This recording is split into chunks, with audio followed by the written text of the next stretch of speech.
and gentlemen, it's your old pal Snap-on Mark, and a little while back I did a video about the history of Channellock tools, which I found fascinating, and I got a lot of positive feedback.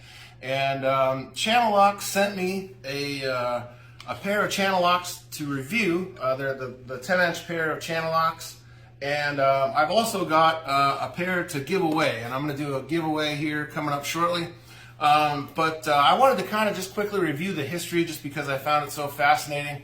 For those of you that didn't see the first video, it started out, a guy named George DeArmond in 1886 was a blacksmith, and he just had a cart, and the name of his business was the Champion Bolt and Clipper Company, and he did really well. He was really successful, and this is in Evansburg, Pennsylvania, which I live in Erie, Pennsylvania, and eventually Channellock went to Meadville, Pennsylvania. So in 1886, he did really well. Eventually, he was able to hire some people, and down the line in 1933, he hired a guy. The guy's name was Howard Manning. I don't think he was related to Eli or Peyton, but he very well might have been. He was ultimately a pretty successful guy. And he invented the tongue and groove pliers, or Channellock as they became known. And they patented the name Channellock in 1935. And then actually in 1963, the Champion Bolt and Clipper Company changed their name to Channellock. So that's where Channellock comes from. And pretty fascinating stuff to start from humble beginnings to become, a worldwide known brand. And they're nearby, so that's one of those things that I'm interested in tools and I'm interested in history, and boy, they make an awfully good product. So I wanted to do a review, but before I get into it, I wanted to show you guys quickly what got me into the history. This set here, which I'll do a better shot of. I found an advertisement from 1928. And it was a flyer for these particular wrenches, and so I kind of challenged myself with the task to collect all of them, and I was able to eventually get them all. But if you get a chance, I'll post this up right now. I'll post the flyer up from 1928. Pause it and just check it out and see how cool it is. Okay, hopefully you had just a brief minute to take a peek at that advertisement. I just thought that was really cool, and I thought this set was super cool, and it's really a testament to the quality of their tools even back then. That, I mean, these are nearly 100 years old and you could still use them. I mean, there's absolutely no reason why you wouldn't be able to use them to work on something. So, I mean, really, really incredible build quality, even back then. And before I get into the meat and potatoes of my review here, I wanted to talk about a pair of Channellocks that I found in my box organically. I know you're probably questioning, you see the Channellock hat, am I going to sell it my integrity for a hat and just say Channellock's the best? Well, I got to be brutally honest. It's a nice hat, and I'm on the fence about it. So I'm kidding, of course. Nope, I'm a straight shooter, and I would never do that. So let's talk briefly about the pair of Channellocks that I found in my box. Okay, these were my grandfather's, and I'm not sure if it'll focus, but you can see that they're Channellocks, and they were my grandfather's, who worked at General Electric as a tool and die guy. He gave them to my father, and my father gave them to me. And so, here's a pair of Channellocks that are at least from the early 70s.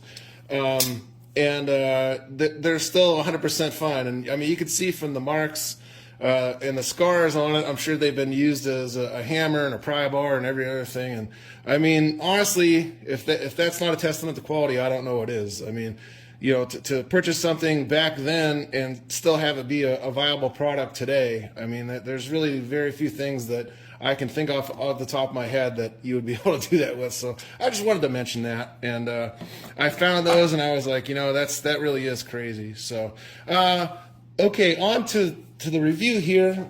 These are the Channellocks that they wanted me to review, and these are 10-inch, and they do offer a multitude of the different sizes and configurations. These particular 10-inch ones are 430 is the part number on them, and they've got the ubiquitous blue handles on there, made in the United States, high carbon steel. And the best part about them, honestly, is the steel's made in the United States, they're made in the United States, they're lifetime warranty, and they're under $20, $18.95 for these. So in my mind, for a $20 bill, something that's going to last 3 generations, like you could see, I mean, it's a no-brainer. They're badass. Am I biased? Absolutely, because I live nearby, and I've always liked Channellock. But I mean, really, it's hard to argue their value And whenever I talk about tools, I always kind of fall back on the same thing. You know, the guys that have been doing it a long time, the veterans out there that really know what they're doing, and that goes across all trades, mechanics, plumbers, whatever, you know, whatever you may be talking about. After a while, they're able to recognize the value in a tool, regardless of the brand name.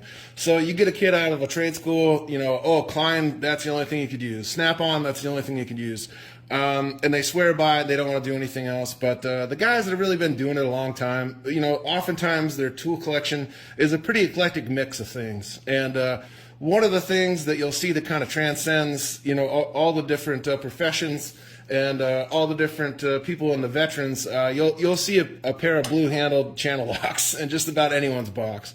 So, you know, I'm doing a review, and I will compare and contrast these. But, you know, up front, I'm telling you up front that I'm a big fan, and I've always been a big fan of the Channellock. So just briefly, I wanted to go over some of the competitors here that I had in my box. These are Snap-on, and I love the handles. The handles are probably the most comfortable handles I've ever used. My biggest complaint, the design that they have here on this joint has a lock nut, and it is perpetually coming loose. It has some surface rust, but surface rust, I mean, that's one of those things that almost any kind of tool that's exposed all the time is going to get a little bit of surface rust. I'm sure it's still high quality steel. But that's my big complaint on this. And then the second thing that I have as a complaint on these is the price. I mean, these things are $48.75. So, you know, in essence, you know, you could buy a couple of pairs of Channellocks, or, you know, a couple pairs of Knipex for the same price as these. I would not recommend these, if for no other reason than the price. There's other tools that are available that are just as high quality. Maybe they don't have as nice a handle, but these are a pain in the ass because the nut comes loose. Are they terrible? Absolutely not. You know, they're still high quality, but I would not recommend. I pulled these out just to talk about briefly. As most of you know, Channellock provided the vast majority of the truck tools, pliers in the past at one time or another, Cornwell, Mac. These are a pair of Blue Point that are clearly Channellock from the 90s. And you can see I've beat the bejesus out of these things, and they're still going strong. I mean, you can see they're just absolutely squared up. I bought these in the mid-90s, and here again, that's another testament to Channellock's quality, that's for sure. The biggest, closest competitor, I would say, is Knipex. And I got to be brutally honest, I like Knipex. And I've got a few sets of them here for different purposes. You know, these are the hose clamp ones. But I do use these quite a bit. And the biggest advantage that I can think of is that they're really thin. Now, Channellock does offer a similar configuration pliers, so they aren't. This isn't like a direct comparison because Channellock actually does offer these thin ones as well. The Knipex are still they're pretty expensive. They're $29.98 versus, you know, $18.95. Also, there's a big controversy how to pronounce it. So I prefer my tongue and groove pliers to be pronounceable. People say Knipex, Nipex. You know what I'm talking about, Knipex. All right, so throughout human history, there's been inventions that have really kind of pushed the boundaries of human imagination and what's been possible, and revolutionized the world. The printing press, the MRI machine, the fly swatter, the list goes on and on. But I would submit that the tongue and groove pliers is, you know, right up there, absolutely right up there, and God bless Howard Manning. You know something's good when the brand name is synonymous with the item. Kleenex for tissue, Xerox, Chapstick, those are all name brands. Zamboni, I don't know how many times I've been embarrassed when I went to go buy a new Zamboni and they said, no, sir, that's actually just an ice surfacing machine. You know, there's different brand names. And I was like, oh my God, you know, my face is red. Anyways, at the end of the day, you cannot go wrong with Channellock. Channellock is made in the United States, lifetime warranty. It's USA made high carbon steel. Top of the line stuff. You can exchange it anywhere. I lived in Alaska. They sold Channellock at the local True Value. So I mean, it's never going to be an issue getting anything warranted. I can't recommend them enough. And also, they gave me a hat. All right, guys, stay tuned to win these badass Channellocks.